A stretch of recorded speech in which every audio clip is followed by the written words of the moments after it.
Are you one of those folks that struggle to get your charcoal briquettes lit? Or maybe you look at the vents on the side and you're like, what the heck are these and do I even need them? Maybe you're ready to give up on just grilling in general and you just want to leave the charcoal to somebody else, that uncle with the crazy sandals on. That sound like you? Well, if that is you, don't worry. This video is just for you. Today I'm going to let you in on my 5 biggest mistakes that I notice most people make when cooking on a charcoal grill. Stay tuned.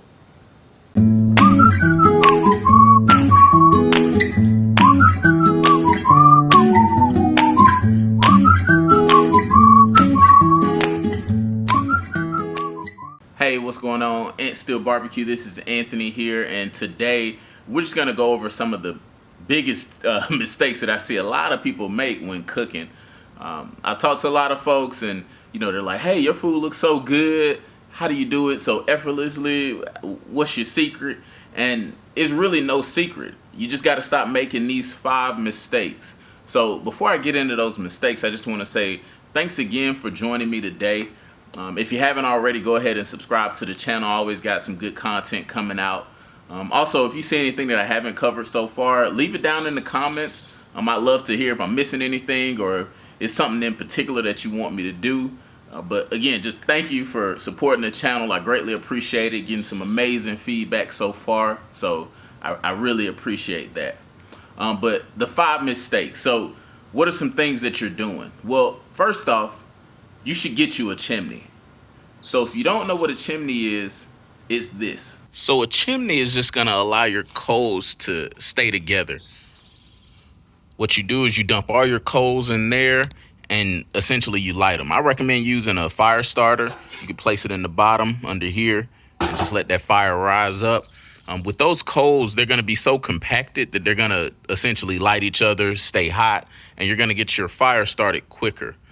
You can do this while you have it in the grill, or you can have it off to the side while if you already started your grill. But basically, this is going to keep your coals compacted and it's going to keep that fire, really hot, and it's going to get those coals started in under 15 minutes.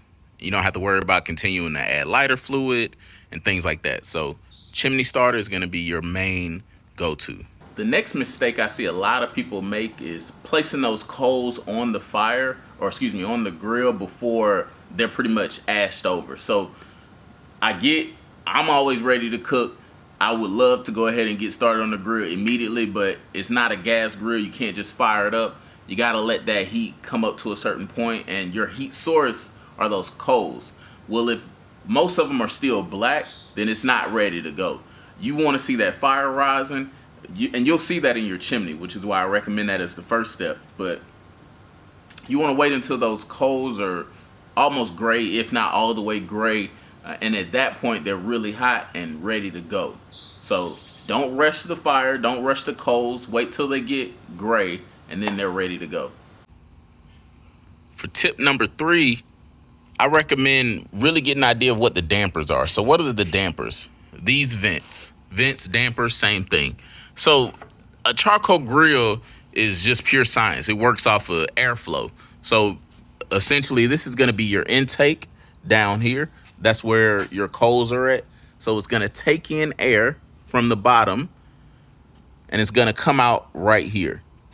Well, in order to starve a fire, you cut off its oxygen source by, closing it as much or as little as you feel like you need to. But you got to understand that these are to be opened and closed depending on what you're cooking. But don't be afraid to use them. So if you're cooking, say, like something quick, like a steak or like some fish, those can be opened a little bit more because you don't mind the temp to be a little bit higher. But if you're doing something like some ribs, a brisket, some pulled pork, well, you probably want these cracked about right there. And crack them both about the same thing, about the same amount of space. So that's gonna let less air in, which means the fire has less air to fuel it, which means that it's gonna heat at a lower temp. So keep all of that in mind. Play with the vents. You'll figure out what works depending on what you're cooking, but don't be afraid to play with these dampers depending on what you're cooking. And those are the dampers on my big grill. on my portable Weber right here. You know, you got a exhaust one right there, and then you have your 2 dampers on the side. That's gonna let airflow into where our charcoal would be at in there. So all charcoal grills are gonna have dampers.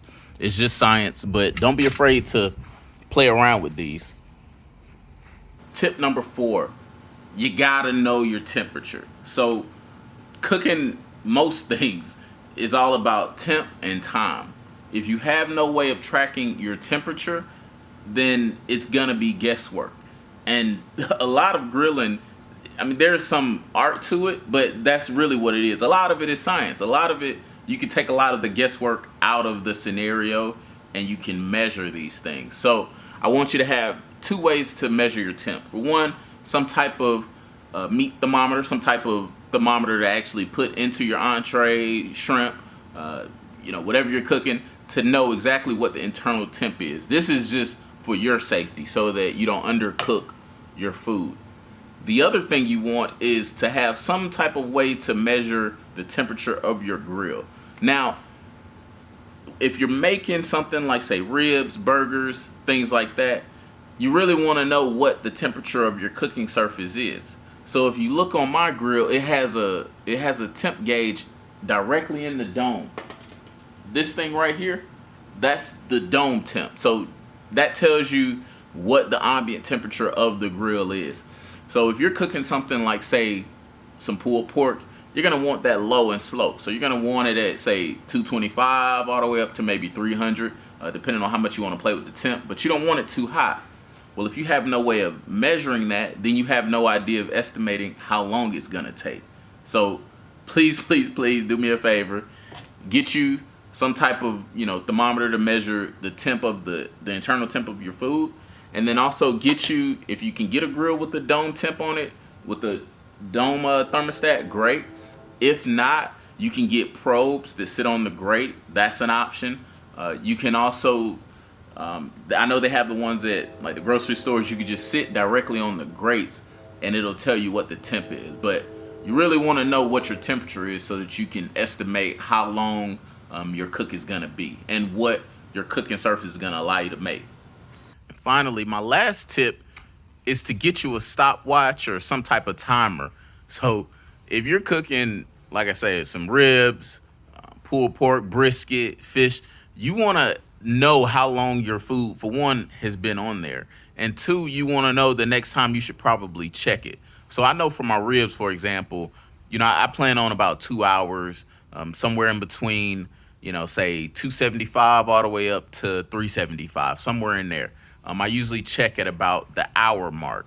Well, you want to know when that hour mark is going to come up. So I just got me a smartwatch recently. I just set the timer on here, honestly.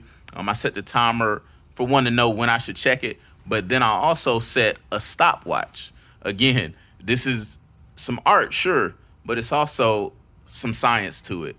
This, a temp gauge, a chimney, all of that takes the guesswork out of it and it makes it a science. And it allows you to be able to replicate your results. So I want you to be able to replicate it. I want you to be able to have a lot of fun with this and take a lot of the stress out of it, and also cook safely. So get you some type of timer or a stopwatch so that you can track your progress.